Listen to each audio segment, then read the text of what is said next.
వర్షం వర్షం పడుతుంది వర్షం.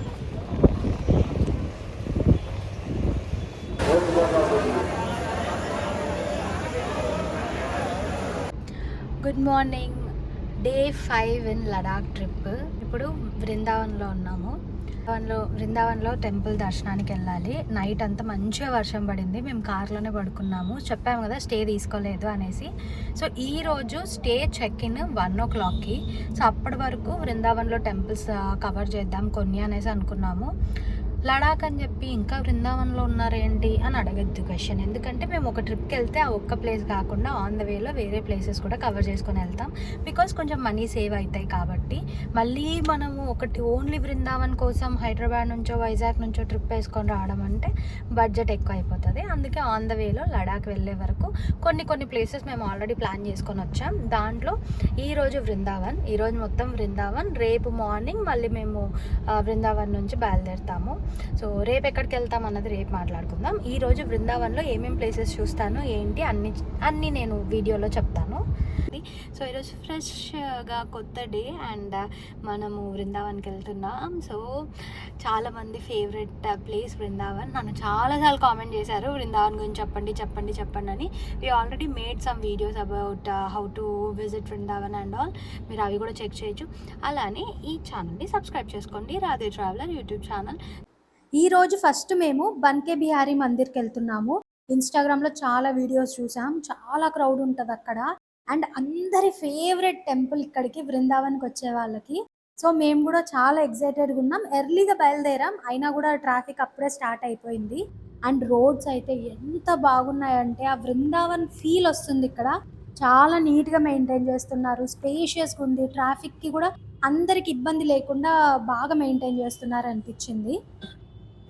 టెంపుల్ దగ్గర చాలా క్రౌడ్ ఉంటుంది. అందుకే ఇక్కడ లెఫ్ట్లో కార్ పార్కింగ్ చేసేసాము. ఇక్కడ కార్ పార్కింగ్కి 100 రూపీస్ తీసుకుంటారు. సో ఈ ఆఫ్టర్నూన్ వరకు, నైట్ వరకు అని చెప్పారు. సో నైట్ వరకు అయినా పెట్టేసుకోవచ్చు మ్యాక్సిమం, లేకపోతే ఆఫ్టర్నూన్ వరకు అయినా పెట్టుకోవచ్చు. ప్రాబ్లం అయితే ఏం లేదు. గంటకి ఇంత అన్నట్టు అయితే ఏం లేదు. మేబీ లోకల్స్ని అయితే ఈ బ్యారిగేడ్స్ అవతలకి పంపిస్తున్నారు బై కార్ అని నేను అనుకుంటున్నా. ఎందుకంటే ఈ బ్యారిగేడ్స్ తర్వాత ఎల్లో బోర్డు, ఆటోస్, మన ఓన్ వెహికల్స్, బస్సెస్ ఏవి అలో చేయరు. ఈ బ్యారిగేడ్స్ అయితే ఇక్కడికి లాస్ట్. అండ్ మనం ఏమేం ప్లేసెస్ చూడాలో అన్ని బ్యారిగేడ్స్ తర్వాత నుంచే స్టార్ట్ అవుతాయి బృందావన్లో ప్రతి ప్లేస్. మేము ఆటో తీసుకున్నాం. నేనైతే బెస్ట్ పని అని చెప్తాను. ఆటో తీసుకోండి. 10 రూపీస్, 20 రూపీస్, మహా అయితే 30 రూపీస్ తీసుకుంటారు అంతే. అండ్ ఈజీగా కమ్యూట్ చేసేయచ్చు. అక్కడ టెంపుల్స్ ఓపెన్ ఉన్నంతసేపు మన కార్స్ అలో చేయరు. టెంపుల్స్ క్లోజ్ చేసిన తర్వాత మళ్ళీ మన కార్స్ లోపలికి వెళ్ళొచ్చు. చాలా ఎక్సైటెడ్గా ఉన్నాం ఈరోజు. మీరు చూడొచ్చు రోడ్స్ చాలా నీట్గా మెయింటైన్ చేస్తున్నారు. ఆ పెయింటింగ్స్ అదంతా ఇంత నీట్గా అయితే అసలు నేను ఎక్స్పెక్టే చేయలేదు. ఇప్పుడు ఇక్కడి వరకే మనం వచ్చిన రిక్షాస్ అన్ని మళ్ళీ ఇక్కడ వదిలేస్తారు. ఇక్కడ నుంచి మళ్ళీ బన్కే బిహారీ మందిర్కి ఒక 1 కిలోమీటర్ ఉంటుంది. మనం నడుచుకుంటూ వెళ్ళాలి. సో 1 కిలోమీటర్ ముందరే ఆపేస్తారు. సేమ్ నేను కాశీలో చూశాను. కాశీలో కూడా ఇలాగనే మనకి ఆపేస్తారనమాట. ఇక్కడ నుంచి ఇప్పుడు నడుచుకుంటూ వెళ్ళాలి లోపలికి. మేము ఆన్ ద వేలో కాఫీ తాగుదాము అనేసి ఒక ప్లేస్లో ఆగాము. కానీ అక్కడ వాళ్ళ దగ్గర కాఫీ లేదు, ఏం లేదు. సో అందుకే మళ్ళీ వర్షం పడుతుందని బయటకు వచ్చేసాము. ఇప్పుడు ఇక్కడ నుంచి బన్కే బిహారీ మందిర్కి వెళ్ళాలి. ఈ బోర్డు నుంచి మనకి ఇక్కడ ఆపోజిట్లో చూపిస్తా చూడండి. ఇక్కడ మళ్ళీ బ్యారిగేడ్స్ స్టార్ట్ అవుతాయి. ఇక్కడ లెఫ్ట్లో మన బ్యాగ్ అండ్ ఏమంటారు చెప్పులు పెట్టేసేయాలి. ఓన్లీ ఫోన్స్ పెట్టుకోండి, బ్యాగ్ అలో ఉండదు లోపలికి. చెప్పులు మేమేమనుకున్నాం అంటే ఇక్కడే ఫస్ట్ ఏమో అనుకున్నాం, కానీ అక్కడ నుంచి మనం నడిచే వరకు ఒక 300 మీటర్స్ ఇలా చెప్పుల కౌంటర్ ఉంటుంది, బ్యాగ్ కౌంటర్ ఉంటుంది. మళ్ళీ గుర్తుపెట్టుకోండి, మీరు లొకేషన్ పెట్టేసుకోండి గూగుల్ మ్యాప్లో, కార్ ఎక్కడ పార్కింగ్ చేస్తున్నారు, చెప్పులు ఎక్కడ పెడుతున్నారు అని. ఎందుకంటే ఏ గేట్లో నుంచి ఎంటర్ అయ్యి ఏ గేట్లో నుంచి బయటకు వస్తామో కూడా తెలియదు. లోపల చాలా క్రౌడ్ ఉంటుంది మనకి. అండ్ మేము వచ్చినప్పుడు అయితే సన్నగా వర్షం కూడా పడుతుంది. ఇలాంటి క్లైమేట్లో వచ్చినప్పుడు అయితే కొంచెం ఓపిక్గా మనము అన్ని ప్లేసెస్ తిరిగి చూడొచ్చు అని అనిపిస్తుంది. ఇక్కడ చూస్తున్నారు కదా, మేము వెళ్ళే కొద్దీ క్రౌడ్ పెరిగిపోతుంది. ఇది ఇక్కడ కనిపిస్తుంది కాదు, ఇంకా చాలా అంటే చాలా క్రౌడ్ ఉన్నింది. సో మేము ఏం చేసామంటే అక్కడ ఒక ఆయన లైక్ మాకు టికెట్స్ సపరేట్గా, టికెట్స్ అంటే ఇక్కడ ఏముండదు యాక్చువల్గా. ఎక్స్ట్రా పైసలు ఇస్తే నేను డైరెక్ట్గా మిమ్మల్ని దర్శనానికి తీసుకొని వెళ్తా అనేసి ఇట్లా లోపలికి తీసుకెళ్ళాడు. మొత్తం ఇట్లా గల్లీలు తిప్పాడు. సో, మేమైతే భయపడిపోయాం. ఎక్కడ మమ్మల్ని అంటే ఫాస్ట్‌గా ఎళ్ళిపోతున్నాడు. సో, ఎక్కడ వదిలేసి ఎళ్ళిపోతాడో డబ్బులు తీసుకున్నాక అని అనుకున్నాం గానీ, లోపలికొచ్చిన తర్వాత మాకైతే దర్శనం వస్తదా? దర్శనానికెళ్తున్నామా? లేదా? అనేసి చాలా భయపడిపోయాము. సో, డబ్బులు తీసుకున్నాడు. ఎందుకంటే వాళ్ళు మనల్ని గుడి దగ్గర డ్రాప్ చేసి వాళ్ళెళ్లి ఇంకొకటి చూపించుకోవడం కోసం. మేము ఎంటర్ అయ్యింది మాక్సిమం చెప్పాలంటే అది బ్యాక్ గేట్ అని నేను అనుకుంటున్నా. అండ్ మనకి ఇక్కడ స్క్రీన్‌లో గూడా డిస్‌ప్లే చేస్తారు. సో, మీరు చూడొచ్చు ఎంత బాగా డెకరేట్ చేశారో. మేమైతే లోపలికొచ్చినాక గూడా షాక్‌గానే ఉన్నాం. అసలు నిజంగా వచ్చామా? దర్శనం చేసుకుంటున్నామా మేము? ఆ శ్రీకృష్ణుడిని చూస్తున్నామా? ఇది నిజమేనా అని అనిపిచ్చింది. ఎంత అద్భుతంగా వాళ్ళు డెకరేట్ చేశారు. ఆ శ్రీకృష్ణుడిని 2 కళ్ళు చాలలేదు మాకు చూడ్డానికి. మేమైతే ఫుల్ అంటే ఫుల్ ఖుషి అయిపోయాము. సో, మీరెవరన్నా ఎళ్ళాలి అని అనుకుంటే బృందావన్‌కి కళ్ళు మూసుకొని ఎళ్ళిపోండి. కొంచెం కష్టమైనా గూడా. నా చేతిలో పూలదండ ఉంది గదా! అక్కడ వాళ్ళిచ్చారు. నా ఫేస్‌లో అయితే ఇంకా 1000 బల్బులు ఎగిలిపోతున్నాయి. అంత బాగా అంత సంతోషంగా అనిపిచ్చింది. తర్వాత అక్కడి నుంచి బయటికొచ్చిన తర్వాత మళ్ళీ ఇంకొకటి గుడి కనిపిచ్చింది. ఇదేంటో చూద్దాం బాగుంది అనేసి మేమెళ్ళాము. అన్నీ హిందీలో రాశారు. మనం హిందీ చదవడంలో కొంచెం వీక్. అందుకోసమే అర్థం కాలేదు. లోపల ఇలాగ మంచిగా వాళ్ళు ఎంజాయ్ చేస్తున్నారు. మంచిగా దేవుడిని అందరూ వాళ్ళకి తగిన వేలో, వాళ్ళకి నచ్చిన వేలో ఆ స్వామిని వాళ్ళందరూ పూజించుకుంటున్నారు. మేమింక మళ్ళీ అక్కడి నుంచి బయటికొచ్చేసి ఇంకా తీసేసుకున్నాం. మా బ్యాగ్స్, ఫోన్స్ అన్నీ తీసుకొని మళ్ళీ స్టార్ట్ అయిపోయాము. ఇప్పుడు ఎక్కడికి అనంటే ప్రేమ్ మందిర్‌కి. అసలు ప్రేమ్ మందిర్ చాలా బ్యూటిఫుల్‌గా ఉంటది. ఆటో చూడండి ఎలా అంటే ఒక రోలర్ కోస్టర్ రైడ్ అనిపించింది మాకైతే ఆటోలో. అండ్ మళ్ళీ ప్రేమ్ మందిర్‌కి కూడా మనకు ప్రేమ్ మందిర్ వరకు అలో చెయ్యరు. సో, అక్కడ దిగేసి మళ్ళీ ప్రేమ్ మందిర్‌కి ఒక 500 మీటర్స్ ఉంటుంది. మళ్ళీ అక్కడి నుంచి మళ్ళీ నడచాలి మనము. ఇలా ఎళ్తూ ఉంటే మధ్యలో ఇట్లా చిన్న చిన్నవి ఏమంటారు టెంపుల్స్ అన్నీ కనిపిస్తూ ఉంటాయి. కొన్ని హిందీలో రాశారు. అస్సలు పలకడానికి కూడా రావట్లేదు మాకైతే. అండ్ ఇలా చెప్పాను గదా! ఇట్లా చాలా టెంపుల్స్ ఉన్నాయి. ఎన్ని టెంపుల్స్ ఉన్నాయంటే మనకు ఓపిక ఉండాలన్నమాట ఆ టెంపుల్స్ చూడడానికి. చిన్న చిన్న టెంపుల్స్ నుంచి పెద్ద పెద్ద టెంపుల్స్ వరకు చాలా ఉన్నాయి ఇక్కడ. ఆ బ్యూటీ, ఆ ఆర్కిటెక్చరు, కళ వాళ్ళెంత బాగా డిజైన్ జేశారు అంటే, మనము నిజంగానే ఇక్కడ బృందావన్ అంటే ఒక డివైన్ ఎనర్జీలోకెళ్ళిపోతాం. బృందావన్‌లోకి అడుగు పెట్టినప్పటి నుంచి. సో, వాళ్ళు గూడా మనల్ని ఇబ్బంది లేకుండా చాలా బాగా మెయింటైన్ జేస్తున్నారు. సో, ఇది ప్రేమ్ మందిర్‌కి ఎంట్రన్స్. సో, ప్రేమ్ మందిర్ ఎంట్రన్స్‌కి ఏంటి అంటే ఇక్కడ ప్రాబ్లమ్ ఇక్కడ బ్యాగ్స్ అలో ఉండదు. ఫోన్స్ తీసుకెళ్ళొచ్చు. కాలేజ్ బ్యాగ్స్ కానీ, లగేజ్ బ్యాగ్స్ కానీ అలో చెయ్యరు. సో, బయట ఆపోజిట్‌లో మనకు చిన్న చిన్న షాప్స్ ఉంటాయి. వాళ్ళే మన దగ్గరకొచ్చి అడుగుతారు అక్కడ పెట్టుకోండి అనేసి. సో, మేము అలానే పెట్టి ఎళ్ళాము. కానీ మీరు ఏదైనా హ్యాండ్ బ్యాగ్స్ ఉంటే తీసుకొనెళ్ళొచ్చు. హ్యాండ్ బ్యాగ్ అయితే నేను చాలా మంది దగ్గర చూసాను. లేడీస్ పర్స్ కానీ, హ్యాండ్ బ్యాగ్స్ కానీ ఏమనట్లేదు. కానీ కాలేజ్ బ్యాగ్స్, లగేజ్ బ్యాగ్స్ అయితే అలో చేయరు. సో, ఇది ఎంట్రీ పాయింట్. ఇక్కడ మొత్తం మళ్ళీ కంప్లీట్‌గా చెకింగ్ చేస్తారు. అండ్ ఎంట్రీ టికెట్ అంటూ ఏం లేదు. బ్యాగ్స్ పెట్టుకోవడానికి ఐ థింక్ రూ. 30 తీసుకున్నారు మా దగ్గర. ఎంట్రీ అయితూనే నేను అస్సలు ఎక్స్‌పెక్టే చేయలేదు. ఎంత బాగుందంటే ప్రేమ్ మందిర్. అసలు కళ్ళు సరిపోవట్లేదు మాకు. మేమైతే ఎక్కడ చూడాలో అర్థం కావట్లేదు.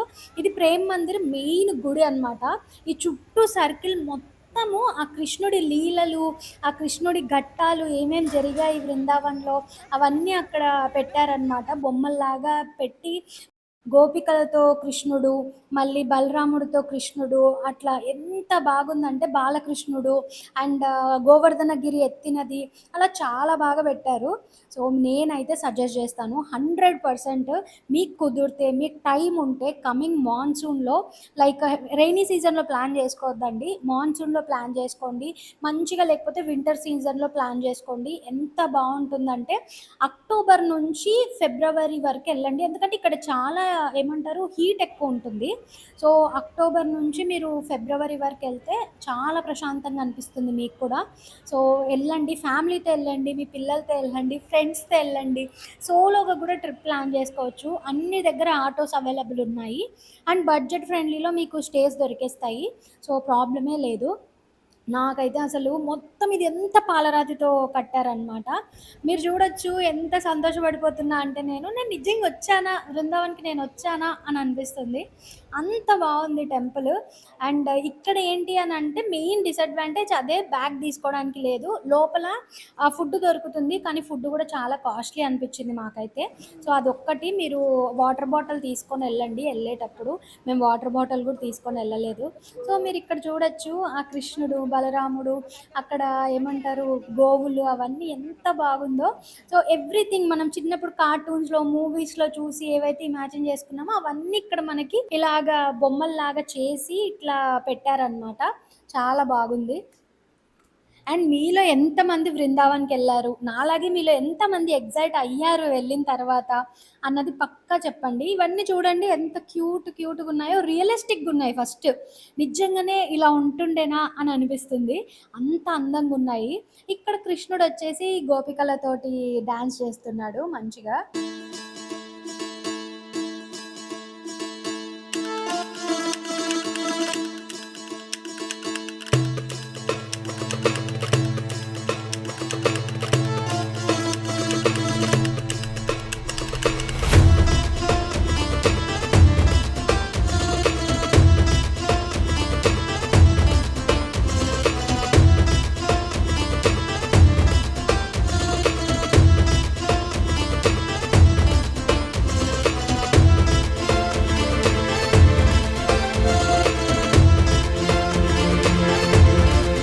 ఇక్కడ శ్రీకృష్ణుడు చిటికెన వేలుతోటి గోవర్ధన పర్వతం ఎత్తిన ఘట్టాన్ని ఇక్కడ మొత్తం చిత్రీకరించారు. ఎంత అందంగా ఉంటుందంటే అక్కడే ఉండిపోవాలి, అది చూస్తూనే ఉండిపోవాలి అని అనిపిస్తుంది. వచ్చిన ప్రతి ఒక్కరు అక్కడే చాలా సేపు ఆగిపోయారు. అండ్ చాలా అంటే చాలా బాగుంది ఈ ప్లేస్ మాత్రము. మొత్తం ఇక్కడ ఇంకొక హైలైట్ ఏందంటే ఈ గోవర్ధన పర్వతమే. అండ్ ఇది మెయిన్‌గా మనకి టెంపుల్ ఫ్రంట్ సైడ్. అండ్ మీరు చూడొచ్చు ఇదంతా చాలా క్రౌడ్ ఉంది. మేము ఎళ్ళేతలకి ఆఫ్టర్‌నూన్ అయింది. అండ్ ఇదొచ్చేసి టెంపుల్ టైమింగ్స్. సో, మీరు ఈ టైమింగ్స్ చూసుకొని ఎళ్ళండి ఎళ్ళేటప్పుడు. ఇక్కడ మ్యూజికల్ అండ్ డిజిటల్ ఫౌంటైన్ ఉంటది. సమ్మర్‌లో అయితే 7:30కి ఉంటది. వింటర్‌లో అయితే 7కి ఉంటది. సో, మీకు అది కూడా లైక్ పక్కా వెళ్లి చూడండి. ఈవినింగ్ టైమ్ చాలా బ్యూటిఫుల్‌గా ఉంటది. అండ్ ఇది లోపల ఫస్ట్ మెయిన్ మందిర్ అన్నమాట. మెయిన్ మందిర్‌లో లోపలికెళ్ళిన తర్వాత మొత్తం చుట్టూ లైక్ ఇలా ఒక రౌండ్ షేప్‌లో ఉంటుంది. ఫస్ట్ మనకి దేవుడి దర్శనం వచ్చేసి శ్రీకృష్ణుడు, రాధ కనిపిస్తారనమాట. సో, ఎంత బావుందో చూడండి మీరు. మొత్తం పాలరాతితో చేశారు. ఇక్కడ శ్రీకృష్ణుడు, మనకి రాధాదేవి కనిపిస్తారనమాట. అండ్ ఇలాగే మళ్ళీ సెకండ్ ఫ్లోర్‌లో కూడా ఉంటుంది. సెకండ్ ఫ్లోర్‌కెళ్ళిన తర్వాత పైన కూడా సేమ్ మన కిందికి, పైకి ఇలా షాన్లియర్, కలర్స్ లైట్స్ ఎంత అద్భుతంగా ఉంటుందంటే ఇది మాత్రం నిజంగానే ఒక చరిత్రలో నిలిచిపోయే టెంపుల్ ఇదైతే. అండ్ పైకొస్తూనే మనకి ఇక్కడ రాముడు, సీతాదేవి కనిపిస్తారు. అండ్ మాకైతే చాలా హ్యాపీగా అనిపించింది. ఎంత ప్రశాంతంగా మేము దర్శనం చేసుకున్నామో అసలు ఎక్స్‌పెక్ట్ చేయలేదు. ఇంత ప్రశాంతంగా మేము దర్శనం చేసుకుంటాము, ఇంత ఈజీ యాక్సెస్ ఉంటుందిక్కడ అనేసైతే అస్సలనుకోలేదు.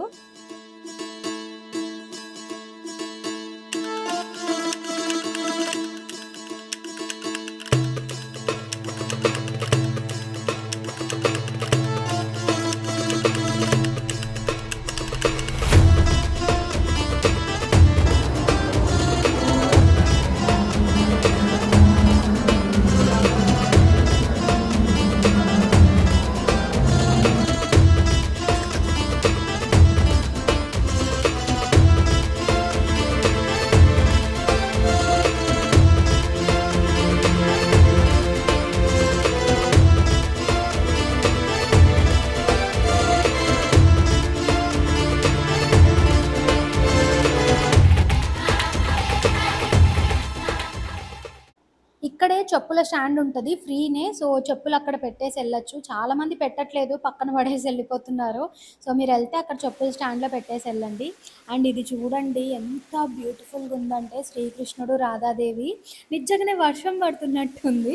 అంత బావుందిది. నాకైతే ఇది గోవర్ధన పర్వతం అండ్ ఇంకా ఇదైతే చాలా బ్యూటిఫుల్‌గా అనిపిచ్చింది. సో, ఒక్కొక్కటి మనం చూసే కొద్దీ దీనికంటే బావుంది, దీనికంటే బావుంది, ఇది చాలా రియలిస్టిక్‌గుంది అని అనిపిస్తది. ఇక్కడ చూడండి నిజంగానే ఉయ్యాల ఊగుతుంది అక్కడ.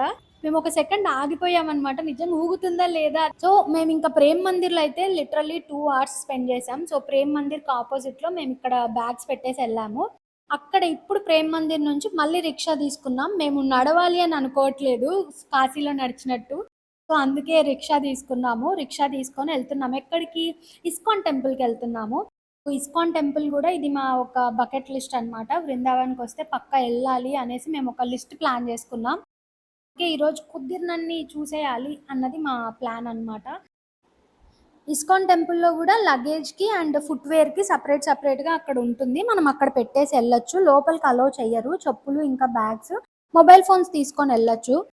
ప్రాబ్లమ్ లేదు. సో, మీరిక్కడ పెట్టేసి ఎళ్ళండి. ఎళ్ళేటప్పుడు ఫ్రీనే అది కూడా. లోపలికి ఎంటర్ అయితూనే ఫస్ట్ శ్రీకృష్ణుడు ఇంకా బలరాముడి టెంపుల్ ఉంటుంది. ఇద్దరు కలిపిన విగ్రహాలు ఉంటాయి ఇక్కడ. అండ్ అలాగనే ఇక్కడ ఇస్కాన్ ఎలా స్టార్ట్ అయింది, వాళ్ళు ఏమేం చేశారు, వాళ్ళ సేవలు ఏం చేశారు అన్నది ప్రతీదీ ఇక్కడ బొమ్మల రూపంలో అండ్ వాల్స్ మీద అన్నిటి మీద డిజైన్ చేసి పెట్టారు. లోపల చాలా డిఫరెంట్‌గా పీస్‌ఫుల్‌గా ఉన్నింది. చూడొచ్చు, ఇందాక చెప్పాను కదా ఇదే ఆ విగ్రహం. ఇంకా శ్రీకృష్ణుడు, రాధాదేవి 2 కళ్ళు సరిపోవు. ఇస్కాన్ టెంపుల్‌కైతే పక్కా రండి. టైం కుదుర్చుకొని. కానీ ట్రాఫిక్ ఉంటుంది, క్రౌడ్ ఉంటుంది. అవన్నీ చూసి ప్లాన్ చేసుకోండి వచ్చేటప్పుడు. అండ్ ప్రతి దగ్గర ఆటో తీసుకోండి. ఇక్కడ కనిపిస్తుంది కదా! ఇది చిన్న మ్యూజియము. అండ్ బయటికొస్తూనే ప్రసాదం ఇచ్చారు. సో, ప్రసాదం తినేసాము. సో, ప్రసాదం తిని బయటికొచ్చి లగేజ్ అన్నీ తీసుకునే లోపల మళ్ళీ ఎండ స్టార్ట్ అయిపోయింది. సో, అందుకే ఫస్ట్ మేము రూమ్‌కెళ్ళిపోయాము. రేపు ఇంకా ఎక్కడికెళ్తున్నాం ఏంటి అన్నది రేపు వీడియోస్‌లో చెప్తాను. సో, ఈరోజు వృందావన్ టెంపుల్ ఎలా ఉంది అన్నది మీరు కూడా కామెంట్ చేయండి. ఎళ్ళని వాళ్ళందరూ కమింగ్ సీజన్‌లో ప్లాన్ చేసుకోండి. బాయ్. Stay tuned.